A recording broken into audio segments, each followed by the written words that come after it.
Is premium fuel better for the turbocharged EcoBoost engine found in the F-150? That is what I want to talk about today. Here we have our 2018 F-150. It's got the 3.5 EcoBoost. I've put about 26,000 miles on this truck.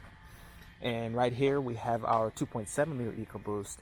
And this one has about 5,000 miles on it. And the question that I want to ask is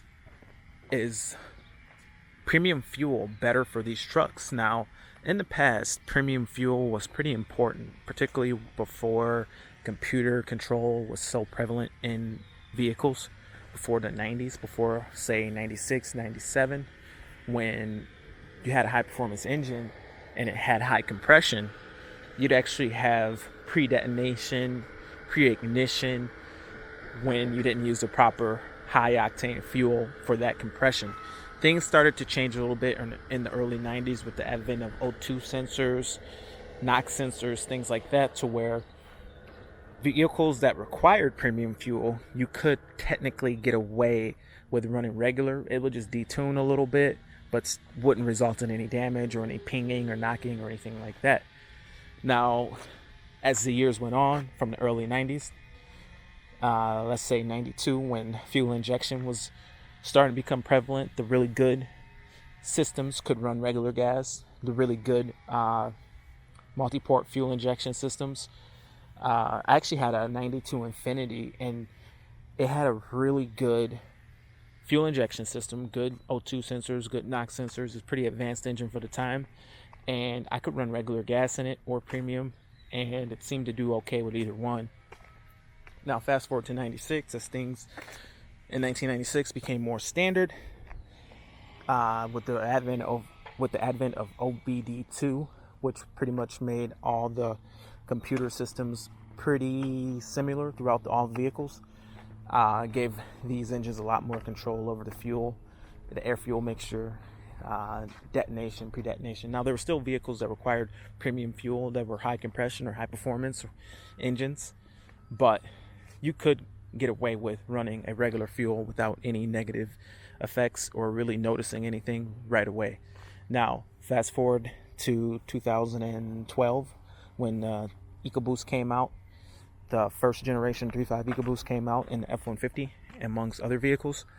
Now you're talking about something totally different. You're talking about a direct injected engine, which puts the fuel directly into the cylinder. And now you're talking about compression ratios that get cranked way up to, I believe, 10-to-1 compression ratio, which is really high when you're talking about a turbocharged engine. 10-to-1 compression on a turbocharged engine is something that was unheard of before the use of direct injection in conjunction with a turbocharger.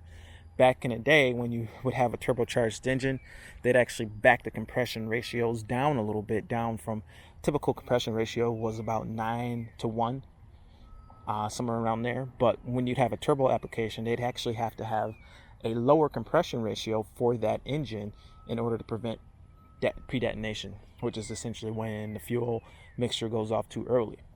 So before, engines that didn't have direct injection, that had turbochargers, they actually would generally have less compression to make up for the fact that boost would be added, which would increase cylinder pressures, and the lower compression would reduce detonation. And then on top of that, those engines generally required premium fuel.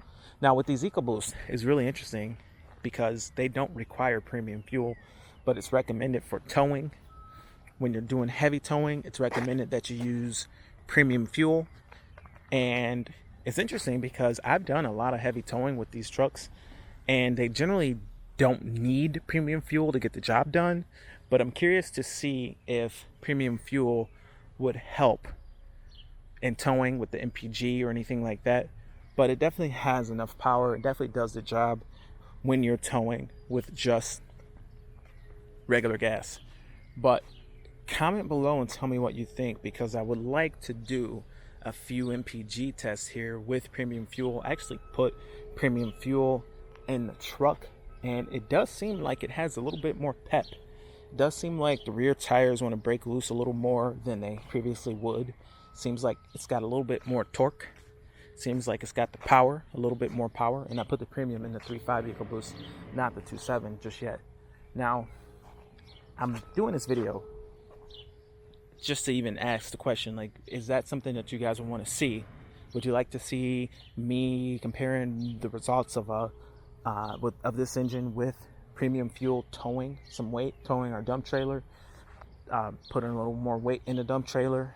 It's been hard to get over 5,000 pounds because, as you know, I don't have a weight distribution hitch, but maybe I'll go ahead and wing it. I don't really want to invest into a weight distribution hitch, but with all that said, it does seem to put down the power a little bit better with the premium fuel, but I want to do some testing, maybe do some 0 to 60 pulls, some boosted launches in 4-wheel drive, and see if the premium fuel really does improve any speed. Does it improve the MPG while towing? What would be the implications of this premium fuel, and is it really better? Now, the issue that I do see with premium fuel on a regular basis is, does the cost outweigh the benefit?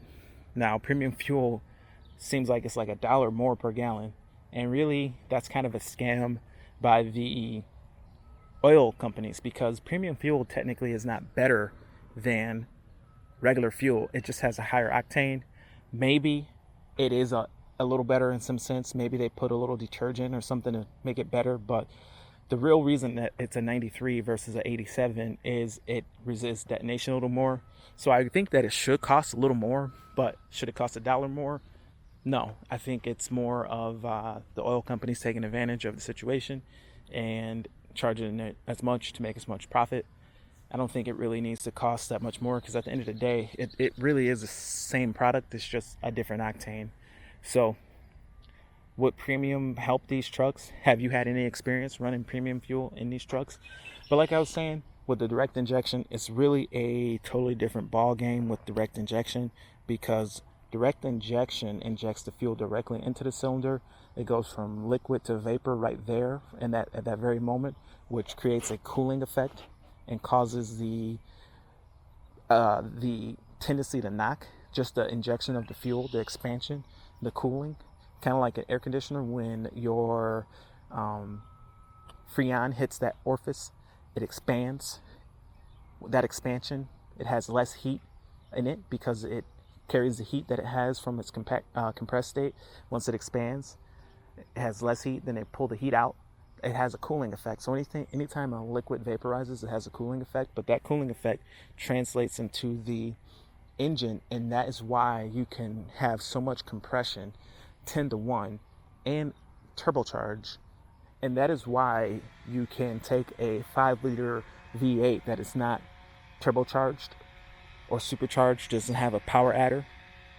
The new 5.0s, when they became direct injected, they have a 10-to-1 compression ratio, if not more. I think they might even have a 12-to-1 because they're not turbocharged. But then you can turn around and put a supercharger on it and get up to 700 horsepower, which is something that wasn't possible before the use of direct injection. So direct injection is allowing you to make so much more power and allowing you to have a power adder with higher compression ratios. So the question is that something you guys want to see? Do you guys want to see some testing done with premium fuel versus the regular fuel? Because I've got some questions. I wonder if the premium fuel would help me if I'm trying to maximize the MPG, or will it help me while I'm towing? So comment below, tell me what you think. Is it worth it? I don't know if it's going to be worth it. You know, even if it does help an MPG or two, is it going to be worth the extra cost? Does it really help the engine? So comment below, tell me what you think. I would like to get some of these videos done before I switch out the oil, because I want to change the oil to a different viscosity other than what's recommended. I don't recommend anybody do that, but I just want to do it for the channel, for testing purposes. But I definitely don't recommend anybody go beyond or go outside of what the manufacturer recommends as far as oil. But I want to try it. And what I'm thinking about trying is 0W40. So comment below. Tell me what viscosity you would like to see going to the 3.5 EcoBoost. With the 2.7 EcoBoost, I'm going to leave it alone. I'm not going to do anything with it because I'm going to be stuck with it for a while. But I would like to put a 0W40 in here, see what happens. See if it is going to be faster, slower, quieter, louder.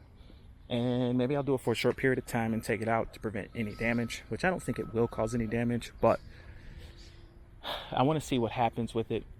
My theory is that, my prediction is that it is going to spool up a little faster. The turbos will spool up a little faster.